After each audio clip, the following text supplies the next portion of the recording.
Salut les bootleggers, bonne année et bienvenue à un nouveau live du Gatsby Bar. Donc comme d'habitude, on reprend les bonnes habitudes.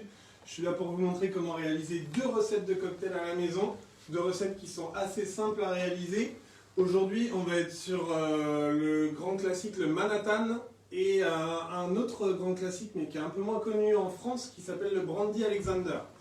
Donc pour le Manhattan, il va nous falloir du bourbon, du vermouth rouge, style martini rouge, mais on utilise un vermouth quand même un peu plus qualitatif pour les cocktails, et des bitters, des Angostura bitters.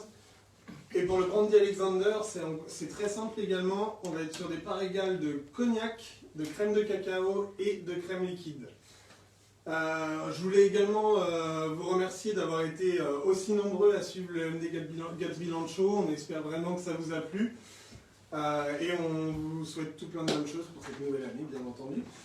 Je vous propose tout ça directement de passer à la réalisation du premier cocktail, le Manhattan, donc qui va se réaliser au verre à mélange. Et pour ça, on va verser 5 centilitres de bourbon.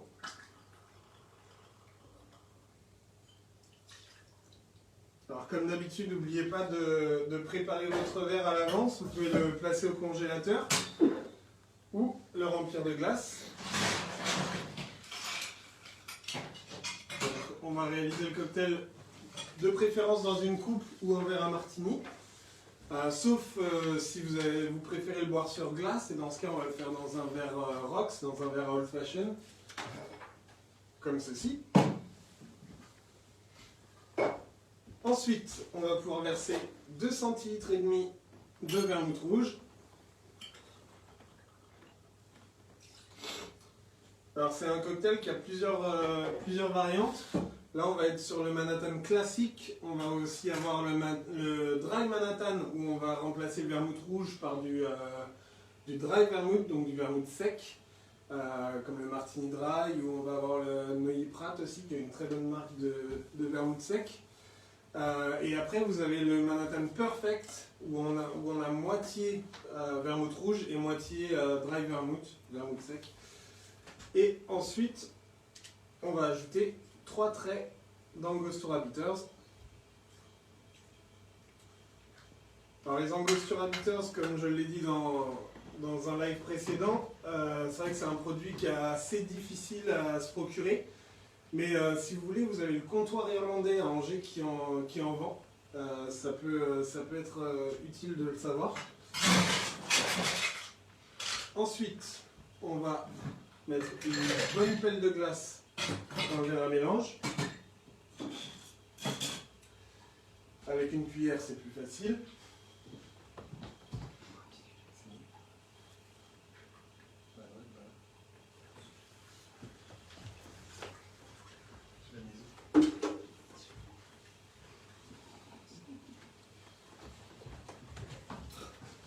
Excusez-moi les aléas du direct.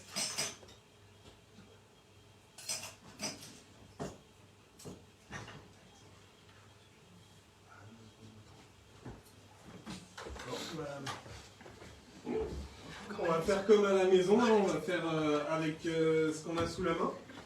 J'avais ma cuillère il y a quelques minutes. Donc comme ça au moins, vous verrez qu'on peut le faire avec une cuillère à soupe également. C'est moins pratique, mais ça peut se faire également. C'est pas mal ça. Ah, elle était cachée. Voilà, bon, on va pouvoir reprendre les choses. Normalement, c'est quand même beaucoup plus pratique avec une cuillère à mélange.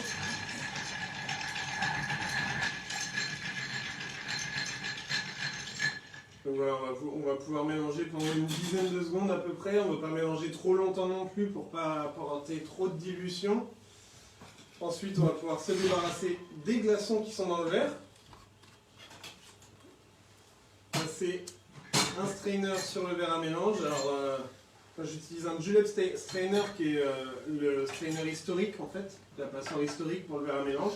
Sinon, vous pouvez faire pareil avec ce que vous avez sous la main.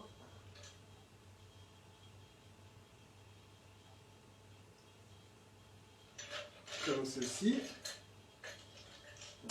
décidément. Juste un instant. Ah, elles sont là. Alors, le Manhattan classique va être garni avec une cerise amarena. Si vous décidez d'en faire un dry, vous allez pouvoir faire une écorce de citron.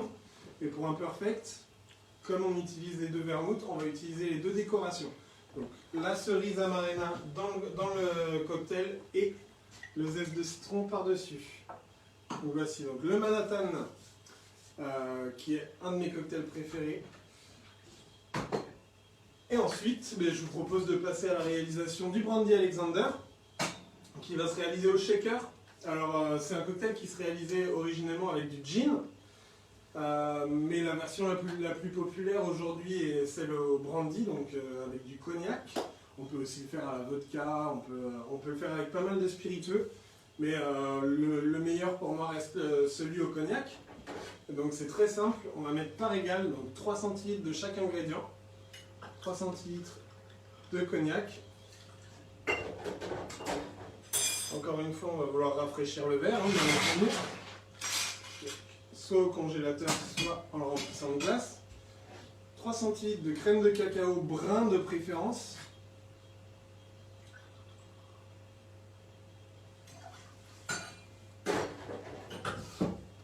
Et 3 centilitres de crème liquide. Alors, au début du XXe siècle, il y a un critique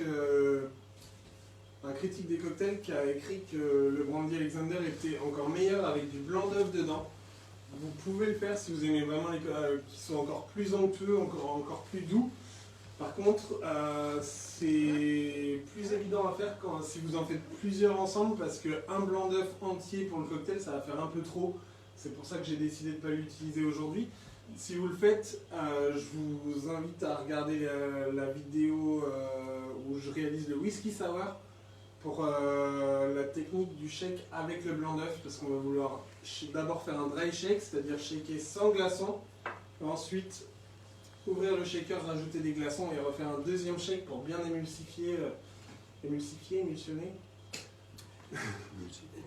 émulsionner le blanc d'œuf. Donc là, étant donné qu'on n'a pas de blanc d'œuf, on va faire un shake simple. Comme d'habitude, on va remplir le shaker à peu près 2 tiers de glaçons. On va renverser la speed cup dans le shaker, la laisser se poser de façon oblique comme ceci. Un bon coup sec sur le shaker pour le sceller. Et on va faire un shake bien énergétique pour faire mousser la crème également.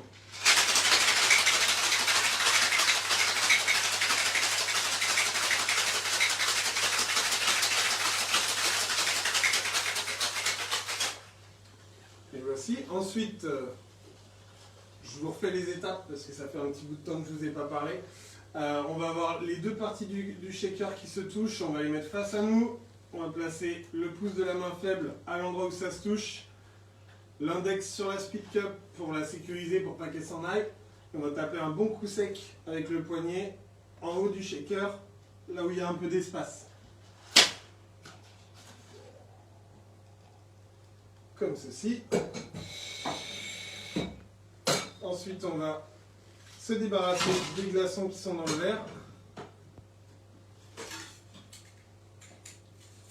On va faire un double filtre. Donc, le strainer dans le shaker, une passoire fine au-dessus du verre pour retenir les petites particules de glace.